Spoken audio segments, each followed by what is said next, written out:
You go now, fellas. Here we go. We've got something from Golden Hills Brewery. The Idaho 7. 6%. 375ml can. And believe it or not, we've been to this winery for lunch. It's in Diamond Creek. That's Robbie's local winery. Oh, brewery. You're kidding. Showcasing the qualities of us. Hop Idaho 7. Peach, guava and Earl Grey tea are all present in this single hop IPA. So this one's for you, Robbie. I'll probably catch up with Robbie this week. I've got a good selection of beers to drink with him. I've got about half a dozen there now. I drank the $40 one that I reckon he wouldn't have appreciated. I've got some beauties. Got some real rippers. So, yeah, looking forward to catching up with Robbie. Been for almost a month or so, yeah, because of the lockdown, and then you can't visit your friends. Well, you go to the pub, but you don't get in, and some places they're not taking bookings. So you want to go to a restaurant? Nah.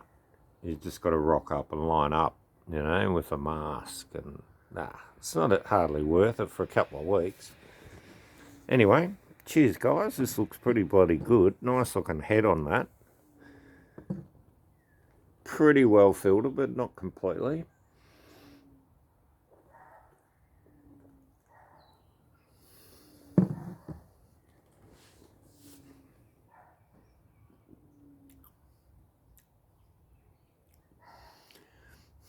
All right. What I'll say about it, from the heart, they needed more malt, more backbone. The hops are sort of almost astringent, almost.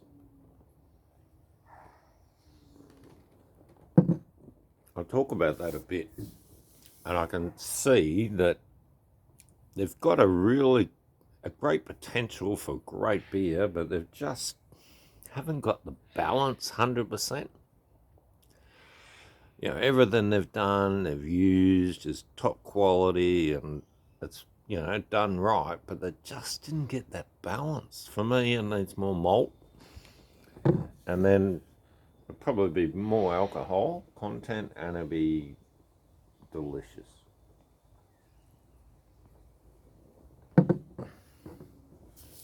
Because it's one hops, it's sort of lacking in the hop field as well.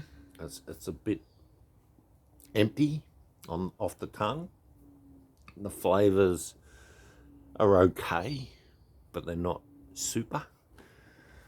And that astringency isn't really there at the moment.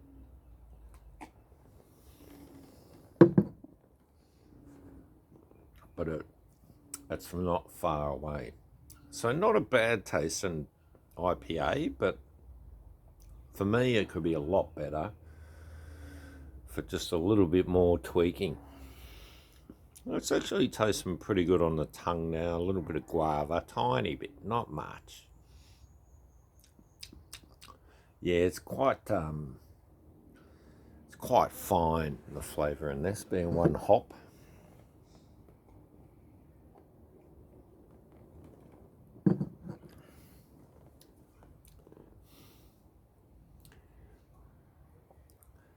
I wonder if we could start a new count. The Robbie's astringency count. Robbie, we'll get you to let them know what sort of percentage. This would be like 50%, I guess. I've had some that are like 80% astringent. They're just terrible. 50%, you just get away with it. It's just okay. 60%, you're starting to bitch and whine, I reckon. And then, 100%, just tip it out. And I've done that before. And some of the real hoppy beers with a bit of a decent backbone can be like 30% astringent, and they're fine. They carry through. So that's my take on the stringency counts, the Robbie count. dog's barking its little shitty head off. What a fucking classic. We just bought her some chicken snacks down a pet barn. And she just wants one. They do that. They play the games, the dogs. They work it all out. If I bark, they'll come out and tell me off and bring me in and give me a snack to shut up. Yeah, we've done that plenty of times, but not every time. It's not like it's a given. Geez, the chilies are dying. The last week they're just fading. I'm still picking chilies though. I picked 4 chilies today and threw it in a crab fried rice for lunch.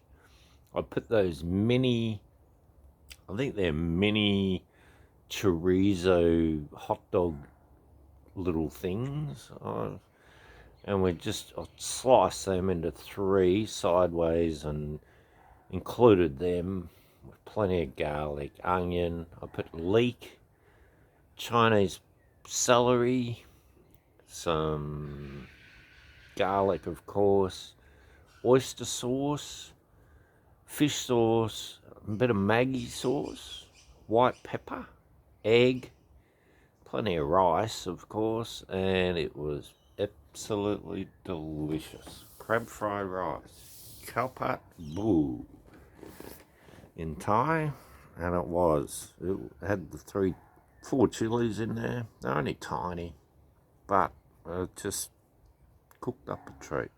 All right, I'll leave you with that one. The Golden Hills Brewery from Diamond Creek, Robbie's neck of the woods. He's got like 16 acres there with a huge dam. We call it the lake. Oh, it's grouse. He lives in the Golden Hills. All right. Cheers, everyone.